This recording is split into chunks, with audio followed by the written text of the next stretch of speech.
Hello. So in this slide, in this video, we are going to study the linear transformation of random variable with another example of Disney World. By the way, I have never been to Disney World. I hope to go there in the near future.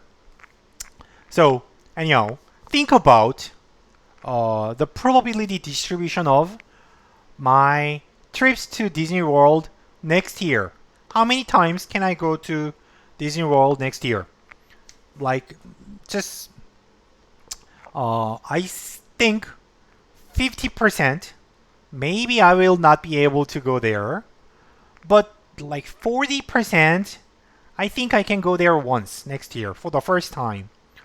And if I'm really lucky, 10%, I may be able to go there twice a year next year, right? So it's just like imaginary probability, but let's think about this probability. Take this as given probability distribution. And we are going to denote the number of trips to Disney World next year as x. X is the random variable. And then what is the expected value of x? Given the probability distribution, you should be able to calculate this, right? Pause if you need time. And the answer is, multiply, sum. That's what you do. And multiply 0.4.2, sum. The answer is 0.6. Okay, I guess next year I can go there 0.6 times on average, expectedly. Then let's make a budget. So, suppose that for simplicity, I'm going to assume that the cost of a trip is only $1,000. Then what I'm interested in is y, which is the total spending, total cost on Disney World trips. Like if I go twice, then its spending will be twice as much as the one trip. And then it is a transformation. Y is a transformation from the number of trips to cost of the trip, total cost of all the trips, right? So then try to calculate that. It may be more involved. You may need to transform x and try it by yourself. Okay, do the algebra, or like I'm going to show you the answer.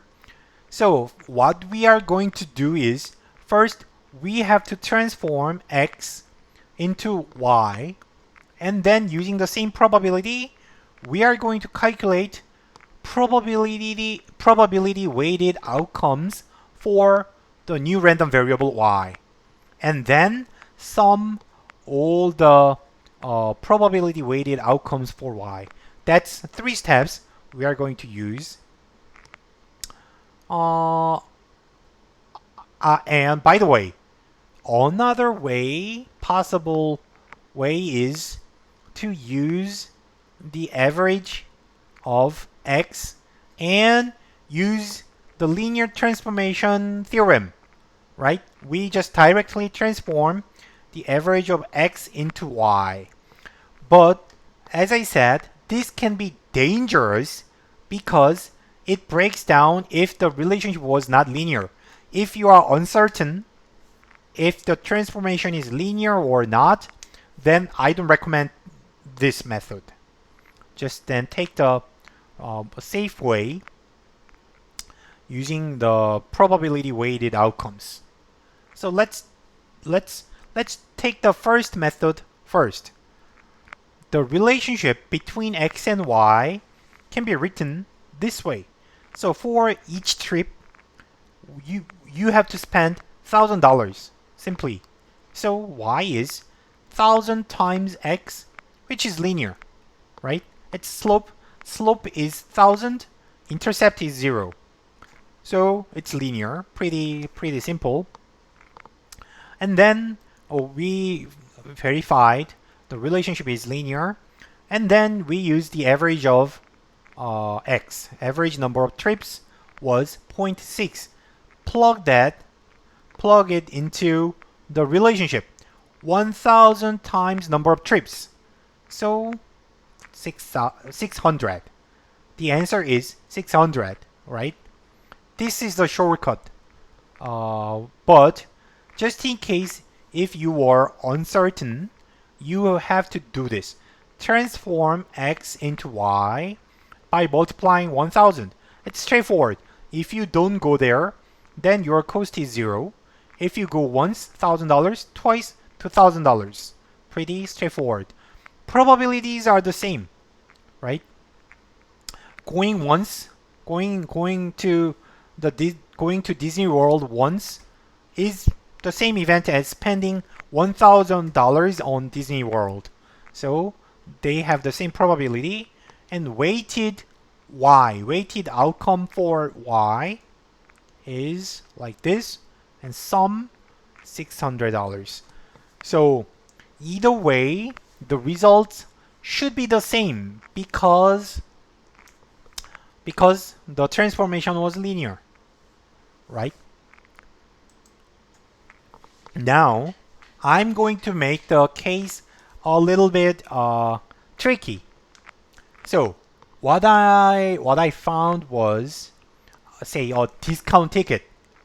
Somehow, I could find a discount coupon to Disney World, so it will reduce the cost of the trip from $1,000 to $700. Like somehow, suppose there is a discount. So, by the way, but the problem is you have to pay $700 right now, and if you don't use it, then you lose it, right? So, the problem is you are paying it right now, but you may not be able to go there. That's the problem. And you have to use this ticket next year, within a year, for example. And it's only one ticket, so if you go there twice, then the second trip will be at the full cost of $1,000. Now I'm going to define another random variable.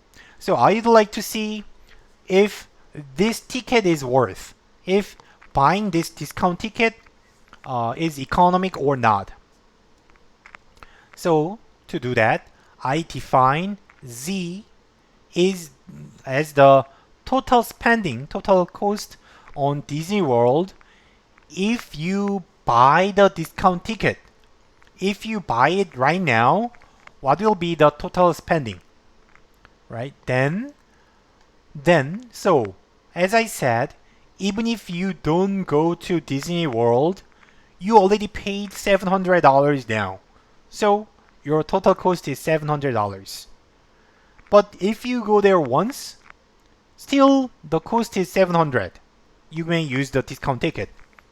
But if you go twice, the second trip, for the second trip, you have to pay full price $1,000. In this case, what is the expected value of Z? Expected spending if you take this offer, buy this discount ticket. Try this. It will be more interesting, more challenging. So try it by yourself. Okay, so what I already gave you the probability distribution table. So you may use the table to calculate the probability weighted outcomes. That is the only way to calculate this problem, the mean in this case, because the relationship is not linear. There is no fixed slope.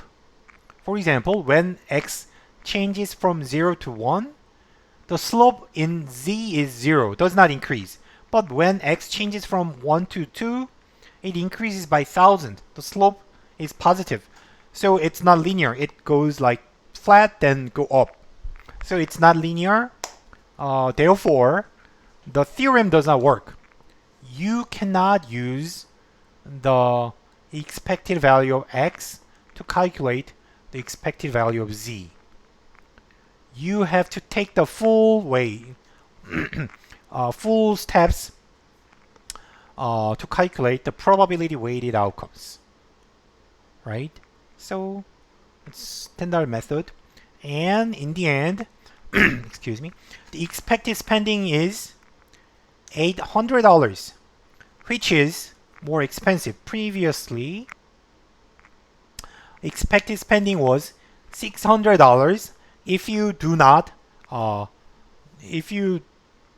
buy the discount ticket. Without discount ticket, the expected spending was 600, but if you buy the discount ticket, it becomes $800. So you are actually losing $200 on average, expectedly. That's because intuition is clear. The probability of losing the discount ticket is too high. 50%, the discount ticket will be of no use. So that's the problem. So do not buy the discount ticket. That's the correct decision based on the average. Okay, now I'm going to give you another example. It's another interesting tweak. Now I'm going to consider an annual membership. I don't know if there is this kind of membership for Disney World, but suppose there is. And what it does is, so if you pay $600 upfront, you have to join it right now. You have to make the decision to whether to join the membership now. And once you have the membership, you can get a ticket for $500. So if you pay $600 now, then future trips will be cheaper, like $500. So then, is it worth? Is the membership worth? It's another interesting example. I will define even another random variable w, which is the total spending on Disney World if you decide to join the annual membership now, right? That means even if you do not go to Disney World, you already paid membership fee of $600 now. But if you go once, you have to pay only $500 in addition, right? If you go twice, just 600 right now and 500. So total is $1,600, right? You understand, right? And then in this case, what is the expected value of W? And then you can tell if this membership is worth or not. Okay, so if you need more time, pause. Of course, again, in this case, you could do the same full step by multiplying W to its probability. That is always possible. But of course, the question is, can we use the linear transformation or not? The answer is yes. It is a linear transformation because even if the starting point is 600, its increment is fixed, 500. 500 increase, 500 increase. So you may write it as this. 600 is the intercept, 500 is the slope. So W is a linear transformation of x. And then it's pretty simple. We have already calculated the mean number of trips is 0.6. Then plug that into the linear transformation. 500 times 0.6 plus 600 equals 900. Then again, from this number, 900 is even higher than the previous options. so the membership is not worth. So the expected spending increases, and again, because the intuition is there is too much probability you are not going there. So you don't wanna pay it now because too much uncertainty. Okay, so this is this is by the way, so the last slide. Even if you calculate the probability weighted outcomes, of course the results should be the same. Result must be the same, and the point was whether the transformation was linear or not, and if it's linear, they are the same.